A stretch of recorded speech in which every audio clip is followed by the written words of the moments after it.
السلام علیکم فرینڈز۔ 14 دسمبر کو خودکش بم حملے سے بچ نکلنے کے تھوڑی ہی دیر بعد جنرل پرویز مشرف نے اپنے ایک انٹرویو میں پی ٹی وی کو بتایا کہ پل کراس کرنے کے صرف آدھے منٹ بعد ایک دھماکہ ہوا۔ مجھے یہ دھماکہ گاڑی کے اندر محسوس ہوا، مگر میں صرف اتنا جانتا ہوں کہ یہ یقینی طور پر ایک دہشت گردی کی کارروائی تھی جس کا ہدف صرف اور صرف میں ہی تھا۔ جنرل مشرف 14 دسمبر کو کراچی سے راولپنڈی پہنچے تھے۔ تھوڑی ہی دیر بعد جب جنرل مشرف کی گاڑی راولپنڈی میں 10 ہیڈ کوارٹرز کے قریب واقع جھنڈا چیچی پل سے گزری تو عین اسی وقت ان پر حملہ کیا گیا۔ جھنڈا چیچی پل پر ایک اندازے کے مطابق 250 کلو گرام دھماکہ خیز مواد نصب کیا گیا تھا۔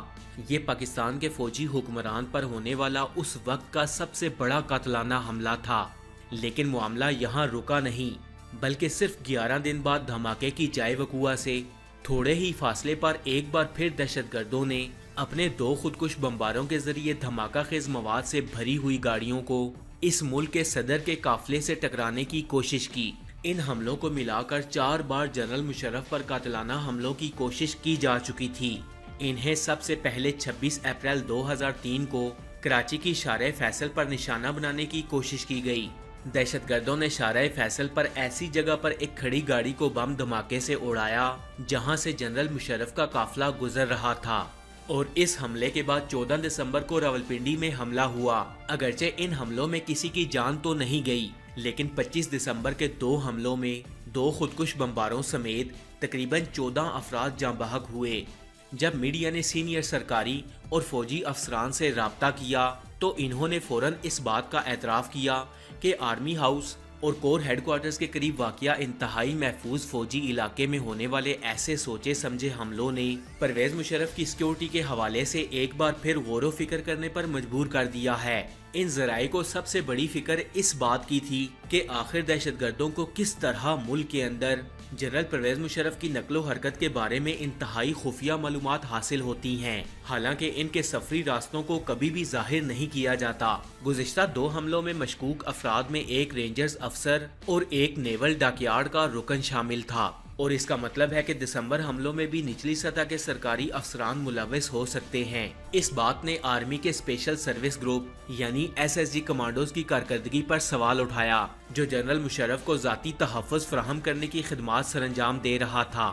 حسب توقع یہ کمزوری بڑی سطح پر نوٹ کی گئی، اور 18 دسمبر کو جنرل مشرف نے ملٹری انٹیلیجنس کے عہدے پر موجود میجر جنرل طارق مجید کی جگہ اپنے military secretary major general Nadeem Taj کو تعینات کر دیا۔ دوسری جانب ابتدائی تفتیش میں چند ایسے معاملات بھی سامنے آئے جہاں سے سیکیورٹی کی ناکامی حیران کن تھی۔ دہشت گردوں کو 250 کلو گرام دھماکہ خیز مواد کو پل پر نصب کرنے اور اسے ریموٹ کنٹرول سے جوڑنے میں کئی گھنٹے لگے ہوں گے۔ اس پل کو اڑانے کے لیے جس مواد کو استعمال کیا گیا اسے C4 دھماکہ خیز مواد کہا جاتا ہے۔ فرینڈز، یہ ایک انتہائی اعلیٰ قسم کا دھماکہ خیز مواد ہے جسے پوری دنیا میں صرف آرمی استعمال کرتی ہے۔ اس دھماکہ خیز مواد کو جسے کسی بھی شکل میں ڈھالا جا سکتا ہے، پل کے پہلو میں 5 ایسی جگہوں پر نصب کیا گیا تھا جن کے نیچے پل کا بوجھ اٹھانے والے ستون نہیں تھے۔ یہ دھماکہ اس قدر زوردار تھا کہ مضبوط کنکریٹ کی ایک موٹی تہ پھٹ کر اڑ چکی تھی۔ فرینڈز، 2 قاتلانہ حملوں کے بعد جنرل مشرف کے سیکیورٹی سٹاف میں جو بے چینی پیدا ہوئی وہ ایک فل پروف سیکیورٹی منصوبہ تشکیل دینے کے مسئلے کے گرد گھومنا شروع ہو گئی۔ صدر پرویز مشرف کے حاصل سیکیورٹی پروٹوکول کو پوری دنیا کے سخت ترین سیکیورٹی پروٹوکولز میں سے ایک قرار دیا جا سکتا تھا۔ جنرل مشرف راولپنڈی اور اسلام آباد کے درمیان سفر کے لیے کشمیر ہائی وے تک پہنچنے کے لیے زیادہ تر رنگ روڈ کا استعمال کرتے تھے، کیونکہ اس طرح انہیں مصروف شہری علاقوں میں سے نہیں گزرنا پڑتا تھا۔ لیکن ان کے قافلے کے روانہ ہونے کے قبل پورے راستے میں سینکڑوں سیکیورٹی اہلکاروں کو تعینات کیا جاتا تھا تاکہ راستے میں ہونے والی کسی قسم کی مشکوک نقل و حرکت یا موجودگی کا جائزہ لیا جا سکے۔ چونکہ پلوں پر بم نصب کرنے کا سب سے زیادہ خطرہ ہوتا تھا، لہٰذا ان پر خاص طور پر نظر رکھی جاتی تھی۔ صدر مشرف کے قافلے کے ساتھ جہاں دیگر سیکیورٹی گاڑیاں اور ایمبولینسیں ساتھ چلتی تھیں، وہیں 20 SSG کمانڈوز پر مشتمل ایک ریپڈ ری ایکشن فورس کہلانے والا دستہ بھی تقریباً 45 سیکنڈز کے فاصلے پر پیچھے پیچھے چلتا تھا۔ انٹیلیجنس ذرائع کے مطابق ان کی روانگی کے آخری منٹ میں جنرل مشرف خود ہی فیصلہ کرتے تھے کہ وہ کس گاڑی میں سفر کریں گے۔ اس کے ساتھ ساتھ ہیلی کاپٹرز بھی معمول کے مطابق صدر مشرف کے سفری راستے کی کڑی نگرانی کرتے تھے۔ جنرل پرویز مشرف کے پاس ایک انتہائی محفوظ مرسڈیز بھی تھی، جسے اگر 4 پہیوں پر بنا ہوا قلعہ کہا جائے تو شاید غلط نہ ہوگا۔ کوئی بھی گولی اس گاڑی کی فولادی باڈی کو چیر نہیں سکتی تھی، بلکہ اس وقت صدر مشرف کے زیر استعمال یہ مرسڈیز کیمیائی اور حیاتیاتی حملوں کو جھیلنے کی صلاحیت بھی رکھتی تھی۔ بھلے ہی گاڑی کے ٹائروں سے پورا ربڑ اکھڑ بھی جائے، پھر بھی یہ گاڑی بھاگنے کی صلاحیت رکھتی تھی، اور اس کے ساتھ اس پر لگا 5 انچ موٹا بختر اسے راکٹ سے داغے گئے گرنیڈ سے بھی محفوظ رکھ سکتا تھا۔ لیکن دسمبر میں جنرل مشرف پر ہونے والے قاتلانہ حملوں کے بعد ان تمام تر سیکیورٹی انتظامات پر سوالیہ نشان اٹھنے لگے۔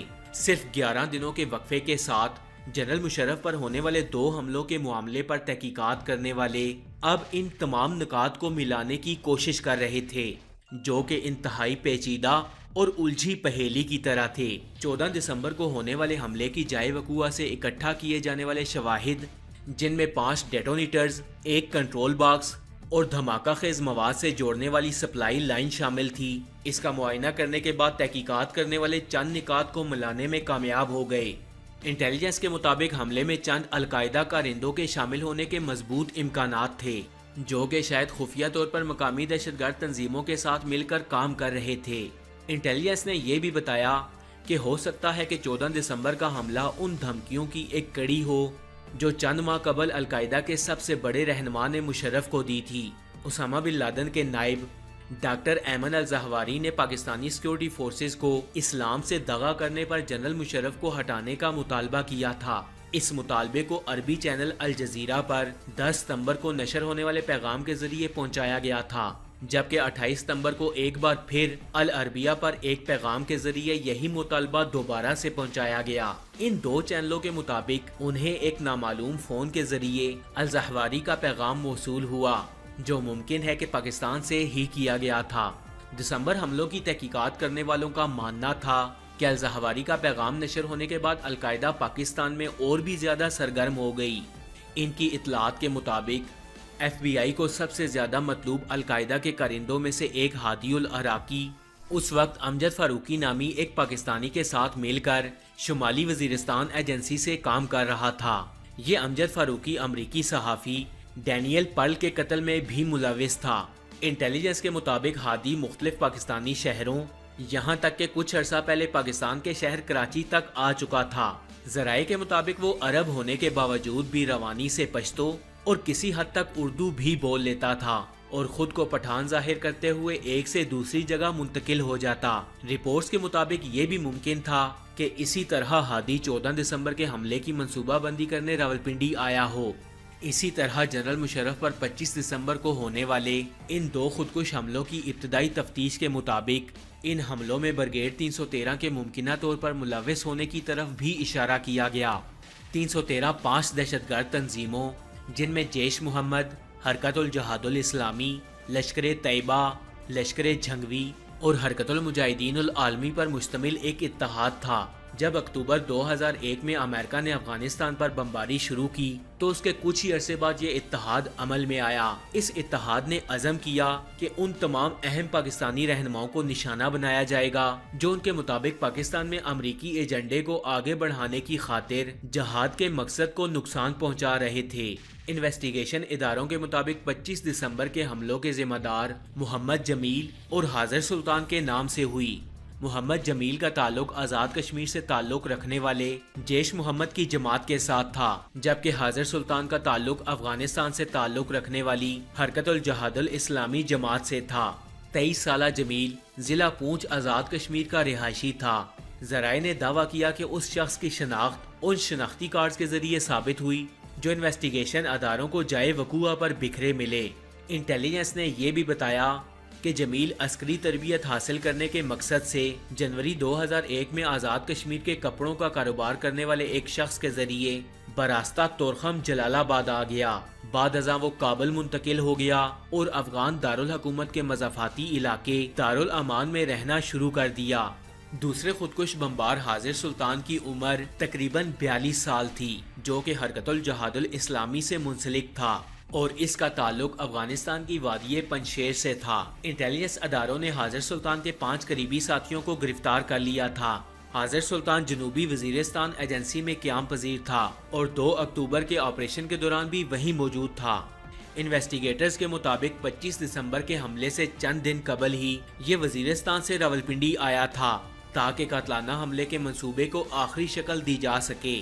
جمیل اور حاضر کی شناخت کے بعد انٹیلیجنس ایجنسیز نے اپنی توجہ کا رخ برگیڈ 313 کے دیگر عناصر کی طرف موڑ دیا، جبکہ پہلے سے گرفتار کیے گئے عسکریت پسندوں کی مختلف تفتیشی رپورٹس کا جائزہ لینے کے بعد انہوں نے کڑی سے کڑی جوڑنا شروع کی۔